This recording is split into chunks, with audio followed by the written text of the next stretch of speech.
নমস্কার বন্ধুরা, দেশি কিচেন ব্লগ চ্যানেলে আপনাদের স্বাগত। আজকে আমি নিয়ে এসেছি বিকেলবেলা খাবারের জন্য খুব সহজ এবং অত্যন্ত সুস্বাদু একটি রেসিপি। আমরা যারা নোনতা খাবার খেতে পছন্দ করি বিকেলের টিফিন হিসেবে, তাদের সকলের ভীষণ ভালো লাগবে। ওপরটা দেখুন কত খাস্তা, কিন্তু ভেতরটা একদম নরম তুলতুলে। বাড়ির যারা বয়স্ক অভিভাবক আছেন তাদের জন্য এই রেসিপিটি একদম পারফেক্ট রেসিপি, সকলেই পছন্দ করবেন। চলুন দেখে নিই কী করে আমি এই রেসিপিটি তৈরি করেছি।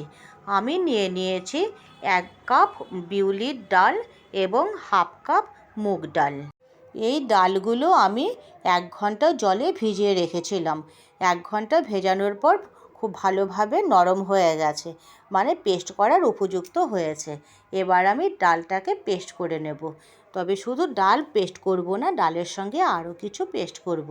তো আমি দিয়ে দিলাম এখানে কয়েকটি কারি পাতা, আর দিয়ে দিচ্ছি স্বাদ অনুযায়ী লঙ্কা। আমি এখানে ডালটাকে দুবারে পেস্ট করব, সেই জন্য আমি দুভাগে দিয়ে দিচ্ছি। দিলাম কয়েক কোয়া রসুন, আপনারা চাইলে রসুনটা বাদ দিয়েও পেস্টটা করতে পারেন। এবার দিলাম আমি গোটা জিরে। পেস্ট করা হয়ে গেছে। পেস্টটা দেখুন কতটা মিহি করেছি। এরকম মিহি পেস্ট হলে পরে বড়াটা করলে খেতে খুব ভালো হয় এবং নরম হয়। একই রকমভাবে আমি বাকি ডালটাও পেস্ট করে নেব। চেষ্টা করতে হবে যাতে যত কম জলে পেস্ট করা যায়। এবার ভাজার জন্য আমি পেস্টের মধ্যে কিছু উপকরণ দিয়ে দিচ্ছি। দিলাম এখানে স্বাদ অনুযায়ী নুন আর একটু হলুদ গুঁড়ো। এখানটা আলাদা কোনো মশলা আমি ব্যবহার করব না। আর দিচ্ছি এখানে সামান্য পরিমাণ হিং। আপনারা যারা হিং পছন্দ করেন না তারা হিংয়ের ব্যবহার করবেন না। আর দিলাম একটু খাবার সোডা। সমস্ত উপকরণগুলো আমি খুব ভালোভাবে মিশিয়ে নিচ্ছি এবং মেশানোর পর সামান্য সময় আমি মিশ্রণটাকে ফেটিয়ে নেব। ফেটিয়ে নিলে বড়াগুলো খুব নরম হবে এবং খেতেও সুস্বাদু হবে। এবার আমি তেল বসিয়ে নিলাম। তেলটা দেখে নিলাম কতটা গরম হয়েছে, খুব বেশি গরম করব না।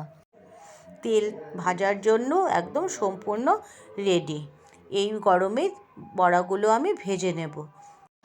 ডালের মিশ্রণটা একটু দিয়ে আমি দেখে নিলাম তেলটা ঠিক মতন ভাজার জন্য রেডি হয়েছে কিনা। তেলটা রেডি হয়ে গেছে। এবার আমি এই ডালের মিশ্রণটা দিয়ে বড়াগুলো ভেজে নিচ্ছি। তো বন্ধুরা, বিকেলের জলখাবার হিসাবে মন ভালো করা একটি রেসিপি। আমি সবসময় চেষ্টা করি ঘরোয়া উপকরণে সব রেসিপিগুলো তৈরি করার। তো আজকেও সেরকমই আমি ঘরের থাকা সমস্ত উপকরণ দিয়েই এই বড়াটা তৈরি করছি। খেতে কিন্তু খুবই ভালো।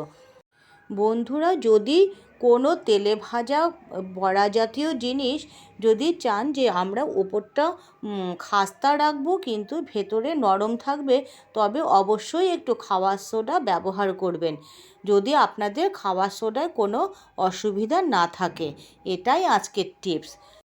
আমার রেসিপি যদি আপনাদের ভালো লেগে থাকে তাহলে অবশ্যই চ্যানেলটি সাবস্ক্রাইব করে পাশের বেল আইকনটি প্রেস করে দেবেন। তবে নতুন নতুন ভিডিও যখনই পোস্ট করব তখন নোটিফিকেশান আপনাদের কাছে পৌঁছে যাবে। এবং অবশ্যই আমাকে কমেন্টস করে জানাবেন যে রেসিপিটি আপনাদের কেমন লাগলো। আর বন্ধুরা, আপনাদের কাছে অনুরোধ, আপনারা এই পদ্ধতিতে একবার এই বড়াগুলো ভেজে দেখবেন। খেতে ভীষণই সুস্বাদু হয় এবং ঘরোয়া উপকরণে এত সহজ পদ্ধতিতে খেতে যে এত সুস্বাদু হয়, আপনারা না বানিয়ে খেলে বুঝতে পারবেন না। তবে আবার অনুরোধ করছি, আপনারা অবশ্যই এই রেসিপিটি একবার ট্রাই করবেন। বাকি মিশ্রণগুলো দিয়ে আমি একই রকমভাবে বড়াগুলো ভেজে নিচ্ছি। এই বড়াগুলো ভাজার সময় খেয়াল রাখতে হবে যে একবারে খুব বেশি দিলে চলবে না, তবে একটার গায়ে আরেকটা লেগে যাবে, তখন আমাদের এটাকে উল্টাতে অসুবিধা হয়। কারণ জোড়া লেগে গেলে সে বড়াগুলো দেখতেও ভালো হয় না এবং ভাজতেও ভীষণ অসুবিধা হয়। তাই খুব ধীরে ধীরে দিতে হবে, যাতে একটি দেওয়ার পর একটু ভাজা হলে তারপর আমি আরেকটা দেব। এখানে যেহেতু আমি ভিডিওটা এডিট করেছি, তাই এটা খুব তাড়াতাড়ি দেখানো হয়ে গেছে। দেশি কিচেন ব্লগ চ্যানেলে আপনারা পাবেন রোজকার রান্না, আর সেই সাথে নানান ধরনের স্টার্টারের রেসিপি এবং নিত্য নতুন খাবারের রেসিপি। আমার প্রতিটি রেসিপি খুব সহজ এবং সাধারণ উপকরণে তৈরি, কিন্তু ভীষণই সুস্বাদু। তো বন্ধুরা, আপনারা একবার ট্রাই করবেন। সকলকে ধন্যবাদ।